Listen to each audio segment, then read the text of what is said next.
Have you ever felt like your brain is too fast for your own good?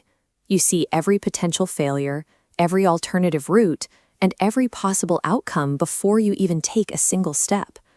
Common psychological frameworks often misidentify this paralysis as laziness, overlooking the massive internal data crunching that is actually causing the freeze.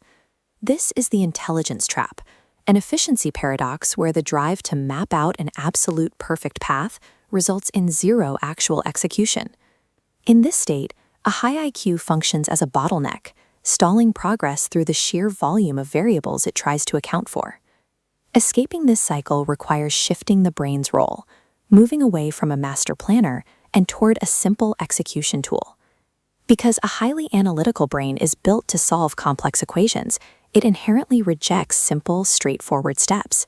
It misidentifies basic daily tasks as complicated problems that require deep analysis. Compare a standard approach to an overthinker's method. A normal path goes straight from A to B, but the analytical brain builds a convoluted, looping route. The overthinker's resource meter drains rapidly to zero, entirely consumed by unnecessary planning before reaching the first milestone. Adding this unnecessary intellectual complexity artificially inflates the cost of starting. The basic task becomes so expensive in terms of cognitive load that taking action is mathematically ruled out. This computational error triggers a severe psychological consequence. An analytical mind naturally cultivates impossibly high standards for whatever it produces.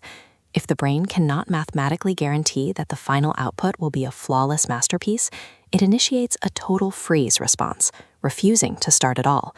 Procrastination is often just perfectionism in a trench coat. Breaking this friction requires a deliberate constraint, the B- work rule. The mechanics here are straightforward.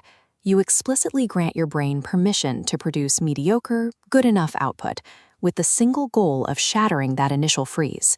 Deliberately lowering baseline standards is a calculated economic strategy to bypass the perfectionist roadblock and force immediate execution.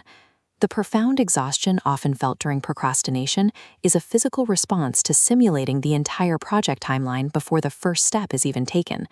This visualization maps the neurochemical glitch.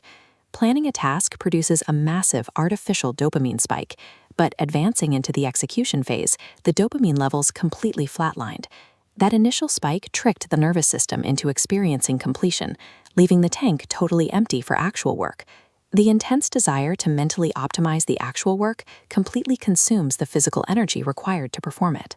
As long as the brain accepts the counterfeit emotional returns of planning, the drive to execute will remain dead. Because the brain is over-optimizing to the point of complete failure, you have to install a rigid external constraint to stop the mental simulation loop. That constraint is the binary decision framework. When facing any new task, you strip the intellect of all nuance. You restrict your choices to a harsh yes or no, permanently removing options like maybe, later, or let me plan this out. Forcing a strictly yes or no choice yields an immediate tactical advantage by shutting down the ability to run exhausting mental simulations. Your intelligence is an incredible asset, but you have to stop letting it run the show unchecked. Build the binary system, respect the constraint, and get out of your own way to finally escape the intelligence trap.